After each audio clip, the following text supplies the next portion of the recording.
नमस्कार. आपण पाहायला सुरुवात केली आहे गावरान विश्लेषक. इथं तुम्हाला स्पष्ट आणि सविस्तर माहिती अस्सल बोली भाषेत म्हणजे गावरान भाषेत ऐकायला आणि बघायला मिळते. जर तुम्ही अजूनही आपलं चॅनल सबस्क्राइब केलं नसेल तर सबस्क्राइब करून घ्या आणि बाजूला असणाऱ्या बेल नोटिफिकेशनला सुद्धा ऑन करायला विसरू नका. सध्या जर आपण राज्यामध्ये पाहिलं तर मराठा आरक्षणाचा मुद्दा जोर धरू लागलाय. त्याचबरोबर धनगर समाजाच्या आरक्षणाचा मुद्दा सुद्धा जोर धरू लागलाय. आणि तिकडं ओबीसी समाजाचे जे नेते आहेत ते म्हणतात की मराठा समाजाला ओबीसी मधून आरक्षण देऊ नका, त्यांना स्वतंत्र आरक्षण द्या. आता अशी मागणी सुरुवातीला जर आपण पाहिलं तर छगन भुजबळ यांनी केली आणि त्यामध्ये छगन भुजबळ आणि मनोज जरांगे पाटील या दोघांचं बोलणं कशा पद्धतीनं वाढत गेलं हे सुद्धा आपण मागच्या काही दिवसांमध्ये पाहिलेलं आहे. कारण की छगन भुजबळ यांनी मनोज जरांगे पाटील यांच्या सभेबद्दल सुद्धा शंका उपस्थित केली होती की एवढ्या मोठ्या सभेला 100 एकर जागेवर एवढा खर्च कोण करतोय, 7 कोटी रुपये कुठून आले, असे सुद्धा प्रश्न छगन भुजबळ यांनी उपस्थित केले होते. म्हणूनच मनोज जरांगे पाटील यांनी छगन भुजबळ यांच्यावर टीका सुद्धा केली. पण आता छगन भुजबळ यांचंच नाव पुढं का येतं, मीडियावाले छगन भुजबळ यांनाच प्रश्न का विचारतात, असा देखील प्रश्न आपल्याला ठिकाणी पडतो. कारण की राजकारणामधले अनेक नेते सुद्धा मराठा आरक्षणासंबंधात बोलत असतात, पण त्यामध्ये छगन भुजबळ हेच मराठा आरक्षणाला विरोध करत आहेत असं सुद्धा आपल्याला मागच्या काही दिवसांच्या त्यांच्या बोलण्यावरून वाटू लागतं. आता पुन्हा एकदा छगन भुजबळ यांनी बोलताना सांगितलंय, ते म्हणतायत फक्त मराठा आरक्षणाला छगन भुजबळ हा एकटा विरोध करू शकतो का आणि एकट्यानं विरोध केलं तर काय होऊ शकतं. बघा छगन भुजबळ काय म्हणाले. काय सांगाल, आरक्षण मिळू शकतं? आता मला काय माहिती, तुम्ही मलाच काय विचारताय, काय हे आरक्षण देता येईल का, हे पवारसाहेबांना विचारा, मुख्यमंत्र्यांना विचारा, या सगळ्या काँग्रेसच्या लिडर्सना विचारा. बरं मी तर एकटाच आहे, मंत्रिमंडळ फार मोठं आहे, वेगवेगळ्या पक्षाचे नेते ते सुद्धा जे आहे मोठे आहेत त्यांना विचारा. एकटा छगन भुजबळ, बरं ही गोष्ट एकटा छगन भुजबळ अडवू शकतो का? शासनामध्ये राजकारणामध्ये छगन भुजबळ एकटा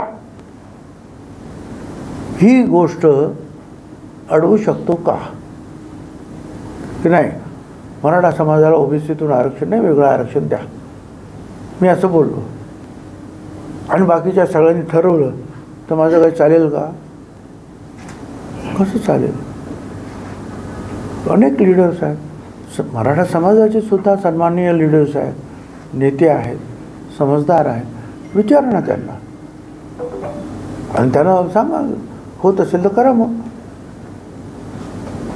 पण मलाच तुम्ही सारखं विचारून त्यामुळे ते जरंगे जे आहेत ना ते छगन भुजबळ करता, कारण तुम्ही बाकीच्यांना विचारा, फक्त मलाच विचारता. छगन भुजबळ म्हणतायत की एकटा छगन भुजबळ मराठा आरक्षण रोखू शकतं का आणि मराठा समाजाला आरक्षण मिळेल का नाही मिळेल याबाबत शरद पवारांना विचारा, मुख्यमंत्र्यांना विचारा, अनेक राजकीय नेते आहेत त्यांना विचारा. मंत्रिमंडळ खूप मोठं आहे, मी एक छोटा माणूस आहे, त्याबद्दल मी सगळं आरक्षण रोखू शकतो का, असा देखील प्रश्न छगन भुजबळ यांनी उपस्थित केला. आणि ते म्हणतायत की मीडियावाले मलाच येऊन विचारतात की मनोज जरांगे पाटील यांच्याबद्दल आणि मी काही बोललो की मग मनोज जरांगे पाटील भुजबळ भुजबळ भुजबळ असं करत राहतात. पण एक जर आपण पाहिलं तर छगन भुजबळ यांनी मराठा समाजाला आरक्षण मिळेल नाही मिळेल जसं इतर राजकीय नेते त्यावर बोलणं टाळतात तसं छगन भुजबळ सुद्धा टाळू शकले असते. विनाकारण मराठा समाजाला जे आरक्षण मिळणार आहे, मराठ्यांना कुणबी असल्याचं जात प्रमाणपत्र मिळणार आहे किंवा तशी मागणी मनोज जरांगे पाटील यांनी केली आहे, त्याच्यावर छगन भुजबळ यांना टिप्पणी करणं, त्याच्यावर बोलणं आवश्यक होतं का असं सुद्धा आपला वाटू लागतं. कारण की छगन भुजबळ हे ओबीसीचे नेते समजले जातात, ओबीसीचे मोठे नेते आहेत, म्हणून ओबीसीमध्ये मराठ्यांचा समावेश होतो आहे, म्हणून छगन भुजबळ विरोध करू लागतात का असं सुद्धा आपल्याला या ठिकाणी वाटू लागतं. पण याच बोलण्यामध्ये छगन भुजबळांनी एक वाक्य वापरलं, ते म्हणजे आरक्षण मिळेल का नाही मिळेल त्याबाबत शरद पवारांना विचारा. म्हणजे शरद पवारांना सगळ्या काही गोष्टी माहीत आहेत का? कारण की राज्याच्या राजकारणामधले शरद पवार हे ज्येष्ठ नेते आहेत. त्यांनी राज्याचा मुख्यमंत्री म्हणून सुद्धा अनेक वेळा कारभारसुद्धा सांभाळलेला आहे. मग जेव्हा शरद पवार हे सत्तेमध्ये होते राज्यामध्ये आणि केंद्रामध्ये, तेव्हा मराठा आरक्षणाचा मुद्दा का चर्चेला गेला नाही किंवा मराठ्यांना आरक्षण दिलं जावं अशी मागणी शरद पवार यांनी का लावून धरली नाही किंवा मराठ्यांना आरक्षण मिळावं यासाठी का पुढाकार घेतला नाही, असे देखील प्रश्न या ठिकाणी निर्माण होतात.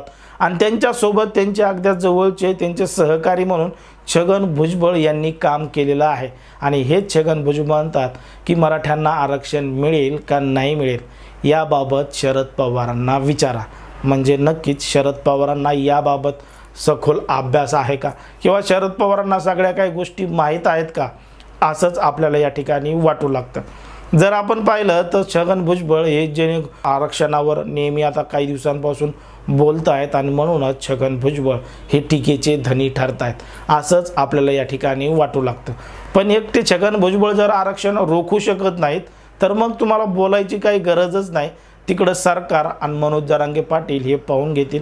मराठा समाज पाऊल घेईन की सरकारने आरक्षण जर दिलं नाही तर मग पुढचं मार्ग काय असेल, कशा पद्धतीचं आंदोलन असेल, याचं सगळं नियोजन मनोज जरांगे पाटील यांच्या मार्गदर्शनाखाली राज्यामध्ये चालू आहे. मग त्याच्यावर छगन भुजबळ यांनी त्यांचं बोलणं टाळायला पाहिजे, जेणेकरून जे दोन समाज आहेत त्यामध्ये काहीही वाद निर्माण होणार नाही असंच आपलं या ठिकाणी म्हणावं लागतं. एकंदरीत या दोन्ही प्रकरणावर तुम्हाला काय वाटतं हे अगदी स्पष्टपणे कमेंटमध्ये सांगा. आणि अशाच पद्धतीचे नवनवीन व्हिडिओ पाहण्यासाठी आपल्या चॅनलला लगेच सबस्क्राईब करून घ्या. धन्यवाद.